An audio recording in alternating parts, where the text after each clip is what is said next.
change his Yeah. status. The law at that time required for him to leave the United States for 24 hours and re-enter as a immigrant and get rid of that status of tourist.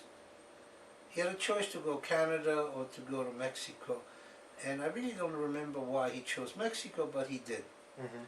As it turned out, he went to Mexico, he went by bus. He didn't want to spend the money for the train. Forget about it. In 1952, they didn't have airplanes. Yeah. He didn't want to spend the money for the train. He took a bus. He went to Mexico City, got out of the bus, and somehow as he was walking the streets, there was a plaque on the door for a Dr. Ernesto Segre, typical Italian name.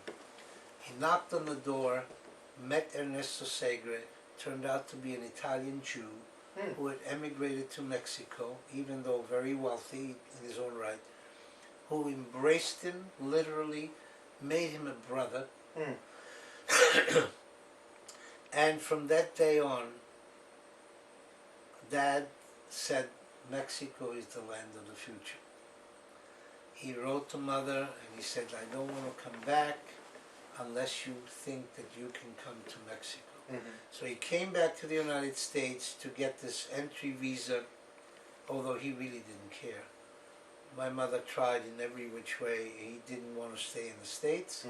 He wanted to go to Mexico, and they went to Mexico within probably by 1953. Now, your mother's always fascinating to me because she was a very dynamic woman. She had so much of what we see as a modern woman in her back then. How many languages did she speak? My mother ultimately ended up speaking 8 languages. 8 languages, and I know throughout the book it was very obvious and very inspiring to see her pushing to have you taught under any circumstances, no matter where you were, even in this isolated village. Because my mother had one thing that she used to repeat over and over again. She says, remember when we left Vienna, we couldn't take stuff with us. But whatever you up here, nobody can take away. Yeah. This is a very, that was an inspiring, I had to close the book and think about that, because it inspires a person. You know, you have to remember where my mother came from. My mother was born in a shtetl, in a small little Jewish village. And it was called a shtetl because in the fact that the little villages in Poland had a preponderance of Jews who were ruling in the village, while the non-Jews were mostly the farmers. The Jews didn't do the farming. The Jews did more of either the professional, the religious, or the commercial end of life. So my mother wasn't brought up in any kind of an environment. You know, you may think she was brought up in Paris, or she was not. She came to Vienna when she was already a teenager. She was probably 13, 14 years old. But my mother had an uncanny ability. She was a very brilliant woman. She was a very, very intelligent woman. My mother, even though she never went to college, she finished high school, she could sit down with college graduate and talk about any subject you wanted to talk about. There was nothing that my mother couldn't, you know, inch her way through. And people liked her because, not only because of her talent, but also because of her personality. My mother had friends from kids in their teens all the way to people in their 80s when she was in her 30s. Well, you know, one of the things that always comes across in the book is the heroic acts that she took, not only making sure you were taught, but knowing when it was safe, which is part instinct and part knowledge. But when you've never been in a place and you know how to get through situations safely, I mean, that's an extraordinary person. Mother had a tremendous instinct, yes. You know, there's only one thing that frightened my mother. Remember what it was? Wait, mice. Right. Mice. My mother saw a mice in the room 20 feet away. Yeah. My mother was maybe 5'1", maybe 5'2". We didn't measure by feet at that. My mother could jump in one jump and be on top of a table. That's incredible. All right? Just because of a mouse. If somebody came in with a gun, she couldn't do that. Okay? But she saw a mouse, that was it. Yeah. That's the only thing that frightened her Mhm. in life. Yeah. Yeah. Well, I could make analogies to Eleanor Roosevelt. Very easy. If your mom had been under different circumstances and had been treated equally, who knows, what a different path, but an extraordinary path nonetheless, Yeah. that she took here in your life story and she would have taken.